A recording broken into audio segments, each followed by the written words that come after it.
contoh-contoh ketaatan, saudara sekalian, Ibrani 11 ayat 7. Nah, karena iman, maka Nuh dengan petunjuk Allah tentang segala sesuatu yang belum kelihatan dengan taat.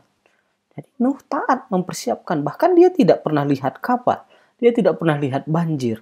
Dia bahkan tidak membayangkan bisa sebesar itu diminta membangun sebuah bangunan. Dan bangunan itu mungkin asing sekali bagi dia, karena kapal itu supaya bisa berdiri harus bentuk sesuatu supaya gaya angkatnya bisa tinggi. Tapi Nuh yang penting dia lakukan. Kenapa? Karena dia percaya. Dia iman. Iman dan percaya adalah dua hal yang hampir sama maknanya. Karena iman, maka Abraham taat ketika ia dipanggil untuk berangkat ke negeri yang akan diterimanya menjadi milik pusakanya. Lalu ia berangkat dengan tidak mengetahui tempat yang tuju. Kalau kita lihat di masa-masa ketika Allah memanggil Abraham, bahkan tidak diberitahu kemana dia akan pergi. Kalau kita sekarang mungkin ketika kita studi lanjut, kita sudah bisa cari di internet. Misalnya kita keterima di negara mana atau di kota mana, kita udah bisa lihat, kita bisa cek. Kita malah bisa searching juga bagaimana sih suasana kota itu, berapa kisaran kontrakan atau kos-kosan, gimana sih cara temukan tempat makan yang enak atau segala macam. Kita bisa cari sekarang, tapi Abraham dia gelap bagi dia dan dia hanya pergi untuk ke tempat yang ia nggak ketahui.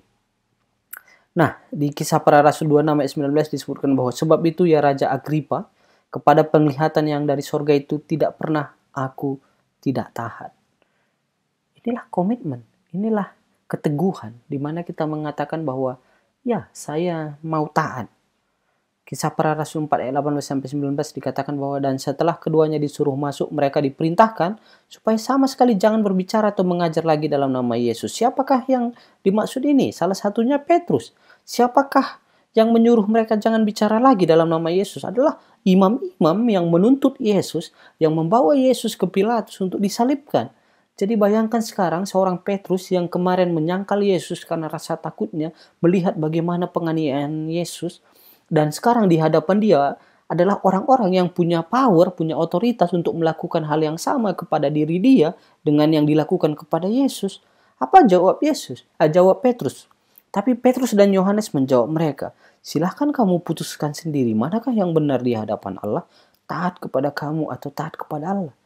Bukankah ini Petrus yang tadinya penakut? Bukankah ini Petrus yang kita merasa ya ampun, sekian tahun dia ikut dengan Yesus, melihat mujizat Yesus, tapi kok bisa dia menyangkal Yesus 3 kali karena rasa takutnya. Padahal yang bertanya itu bukan prajurit, bukan imam-imam ini, tapi yang nanya itu hanya orang biasa, tapi sedemikian takutnya dia. Tapi begitu sekarang dihadapkan muka dengan muka dan dia tahu bahwa orang ini punya power karena udah terbukti bisa menyalibkan Yesus. Maka apakah dia takut? Harusnya secara manusia dia lebih takut di sekarang, bahkan mungkin dia bisa memohon-mohon dan segala macam, tapi enggak. Jawaban dia tegas dan teguh dengan jawaban dia. Dia katakan bahwa silahkan kamu putuskan sendiri manakah yang benar di hadapan Allah, taat kepada kamu atau taat kepada Allah. Karena Yesus sudah jelaskan ke Petrus bahwa pergilah, jadikanlah semua bangsa muridku. Dan Petrus semangat untuk berkhotbah di mana-mana. Petrus semangat memuridkan orang, semangat menceritakan tentang Yesus. Karena itulah yang dia disuruh. Yesus berkata, gembalakanlah domba-dombaku. Dan itu dia lakukan. Sekarang, majelis itu mengatakan bahwa untuk menyuruh melakukan hal yang lain. Dan apa yang dilakukan oleh Petrus? Dia bilang, saya akan tetap taat kepada Allah. Dan Petrus dan rasul-rasul itu menjawab katanya, kita harus lebih taat kepada Allah daripada kepada manusia. Saudara bisa melihat bagaimana berulang ini di Kisah Para Rasul 4, ini di Kisah Para Rasul 5. Dikatakan bahwa kita harus lebih taat kepada Allah daripada kepada manusia. Nah, silahkan saudara sekalian bisa Anda pikirkan dalam hal apa saja Anda atau saudara merasa perlu meningkatkan ketaatan Anda. Dalam hal apa aja yang Anda masih merasa, dalam hal ini saya masih kurang dan saya ingin berusaha supaya ini lebih taat lagi, lebih sesuai lagi dengan firman Tuhan.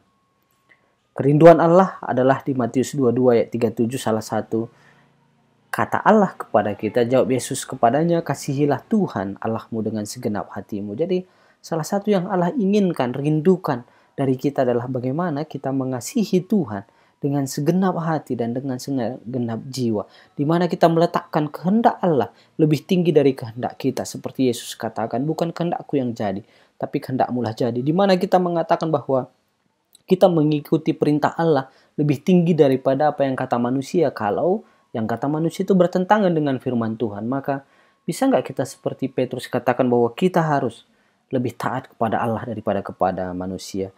Dan yang kedua adalah hukum kedua. Ini hukum terutama, bahwa bagaimana Allah ingin melihat kita juga saling mengasihi satu dengan yang lain.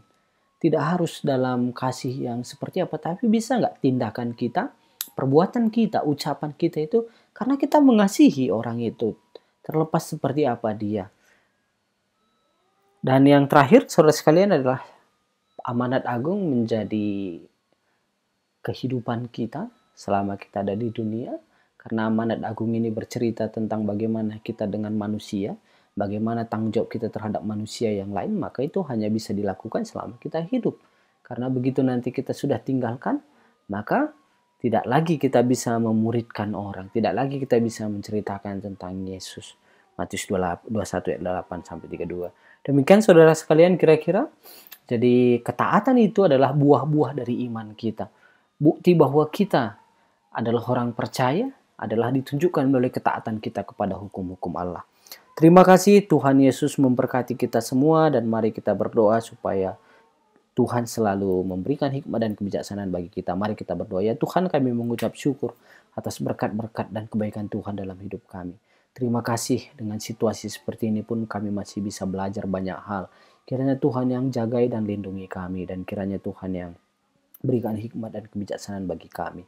Dan ajar kami Tuhan, berikan kami hati yang taat, supaya kami juga seperti orang-orang yang dituliskan di Alkitab, menjadi orang-orang yang ketaatan kami terhadap Allah. Terima kasih Bapa, di dalam nama Tuhan Yesus kami berdoa dan mengucap syukur. Amin.